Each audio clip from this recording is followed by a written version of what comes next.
এখানে এই ভিডিওটার মাধ্যমে তোমাদের যে কম্পিউটারের সেকেন্ড প্রজেক্টটা সেটা তোমরা কিভাবে কি করবে সেটা বুঝিয়ে দেওয়া হলো।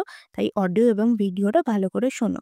প্রথমেই তোমাদের একটা A4 সাইজ পেজ নিয়ে নিতে হবে এবং একটা ব্ল্যাক কালারের স্কেচ পেন নিয়ে নিতে হবে এবং এটার সাহায্যে তোমরা কি করবে, চারিদিকে ভালো করে মার্জিনটা দিয়ে দেবে। অবশ্যই ব্ল্যাক কালারের মার্জিন মানে ব্ল্যাক কালারের স্কেচ পেন দিয়ে মার্জিন দেবে।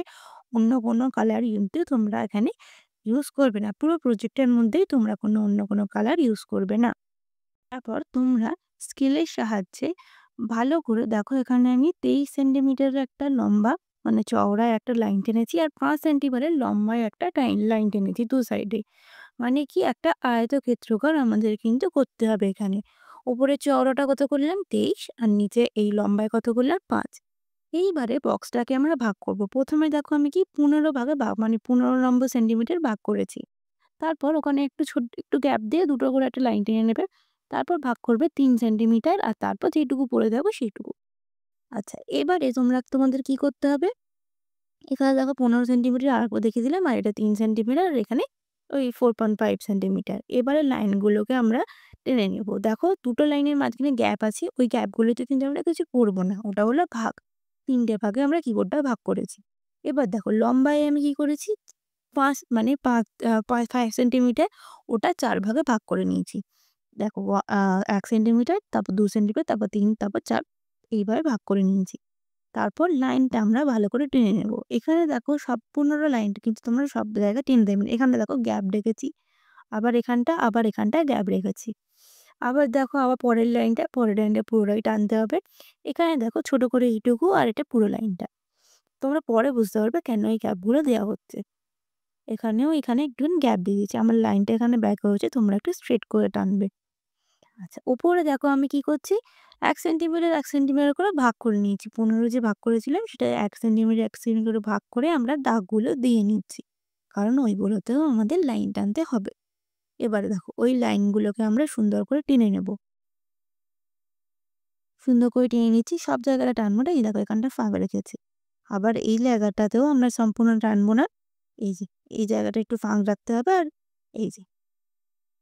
এবারে উপরেরগুলো তো আমি আগেও দেখিয়ে দিলাম, টানে নিয়েছিলাম। এবারে আরেকবার টেনে নিয়ে আমরা সম্পূর্ণটা করব।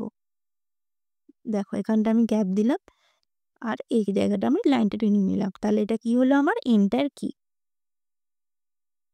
এবারে আমরা কিগুলো করছি, আমি যে দুটো লাইন এখন টানছি সেই দুটো লাইনই কিন্তু তোমরা ১ম এ টানবে। মানে ফার্স্ট লাইন আর থার্ড লাইন। এই লম্বা লাইনগুলো আগে টেনে নেবে। এই জায়গাটা একটু ছেড়ে রাখবে। ওগুলো পরে করবে। এবার কি আমরা করব? সেকেন্ড লাইন এবং ফোর্থ লাইন। সেকেন্ড লাইন এবং ফোর্থ লাইনগুলো দেখো আমরা উপরের এবং নিচের লাইনগুলোর মাঝখানে লাইন টানছি। দেয়াল আঁকি সেরকম মতো ঠিক। দেখো হয়ে গেল। এই সাইডগুলো একটু ফাঁকা রাখবে আর এখানেও এই সাইডগুলো ফাঁকা রাখবে। এবার যে লাস্ট ৫ নম্বর লাইনটা, ওই লাইনটায় আমরা ঘুরবো। লাইনটা দেখো আমি সবগুলো কিন্তু করব না। যতগুলো আমি করছি ততগুলোই তোমরা একটুখানি ভিডিওটা অফ করে দিয়ে পজ করে দেখবে তোমরা। তাহলে বুঝতে পারবে। এবার দেখো ওই উপরের ফার্স্ট লাইন এবং সেকেন্ড লাইনে দুটো লাইন টেনে দিলাম। এবার আমরা কি করব? উপরের জায়গাটা করব। মানে উপরে কি থাকে আমাদের? ফাংশন কি। ফাংশন কি গুলো জায়গা করতে হবে। দেখো এখানে আ আমার একটু ভুল হয়েছিল। আমি দেখো পরবর্তী ভিডিওটা এগুলো তোমরা বুঝতে পারবে। আমি মুছে ঠিক করেছি। দেখো এখানে যে লাইনগুলো টানছি এগুলো কিন্তু আমি মেপে টানিনি।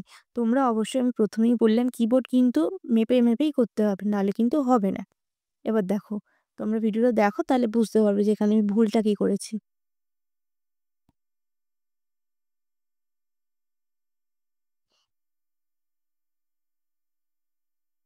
এই যে ১ম এর বক্সটা আমি কেটে নিলাম। তারপরের বক্সগুলো আমি কেটে নিয়েছিলাম কিন্তু এখানগুলো আমার ভুল হয়েছে। আমি ঠিকটাও দেখিয়ে দিয়েছি ভিডিওর মাধ্যমে। দেখো ফার্স্ট খোপটা, এবার ফার্স্ট খোপটা এই যে সেকেন্ড যে খোপটা, এটা আমার ৪ সেন্টিমিটার হয়েছিল। আমি ৩ ভাগে ভাগ করে নিতে পেরেছিলাম। কিন্তু এটা আমার ছোট হয়ে গেছিল সেকেন্ড খোপটা। তাই আমি মুছে কি করেছি, প্রত্যেকটা এই যে পরের দুটো খোপ আমি দুটোই ৪ সেন্টিমিটারের করে নিয়েছি। তাহলে আমাদের ভাগ করতে সুবিধা হবে। এটাও ৪ সেন্টিমিটার করে নিলাম আর পরেরটাও আমি ৪ সেন্টিমিটার করে নিলাম। আচ্ছা, এখানে দেখো আমি দেখো ভাগ করে নিয়েছি ১, ২, ৩, ১, ২, ৩ করে আমি ভাগ করে দাগ করে নিয়েছি। সেগুলো এবার আমরা টেনে দেব।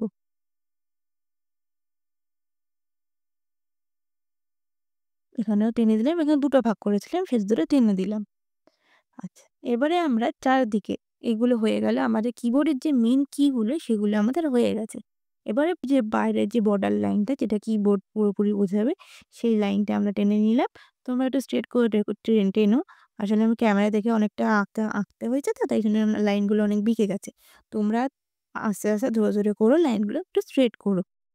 আচ্ছা, এই যে আমাদের কিবোর্ড হয়ে গেছে। এবার তো একদম যা আমরা লাইন টেনেছি সবটা আমরা স্কেচ পেন দিয়ে বর্ডার আকারে করে নিচ্ছি। তোমরা দেখতেই পাচ্ছ। তোমরাও যতগুলো লাইন টেনবে প্রত্যেকটা লাইন তোমরা স্কেচ পেন দিয়ে বর্ডার করে দেবে।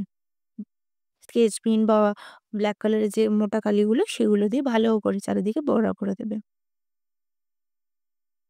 সম্পূর্ণ সব কিগুলোই করতে হবে তোমাদেরকে। আচ্ছা, ওখানে দেখো কোণে, একদম কোণে সব ইগুলোর উপরে দেখো ৩ টে আমি গোল করেছিলাম। ৩ টে গোল কি ৩ টে গোল হলো ৩ টে লাইট।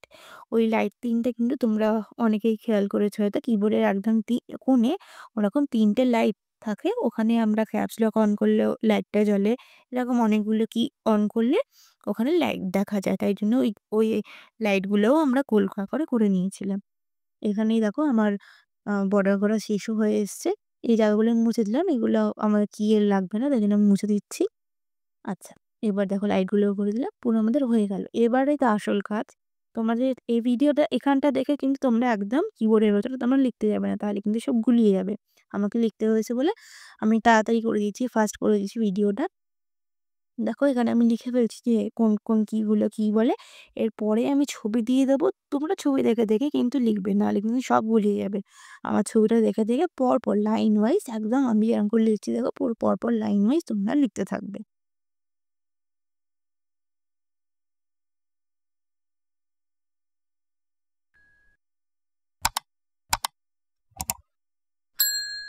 ব্লাক কালি দিয়েই অবশ্যই লিখো। কারণ ব্লাক কালি ছাড়া অন্য কালি দিয়ে ইউজ করতে হবে না। আচ্ছা, এখানে আমি দেখো কিবোর্ডের তারটা করে নিচ্ছি। তোমরাও তারটা করে নেবে। কারণ জানি সবাই কিবোর্ডে তার থাকে। তারটা করে নিলাম। এবারে আমি উপরটায় একটা জিনিস লিখব। তার জন্য আমি লাইন টেনে নিচ্ছি। তোমরা লিখে নিও। এখানে কি লিখবো আমরা? Diagram of keyboard.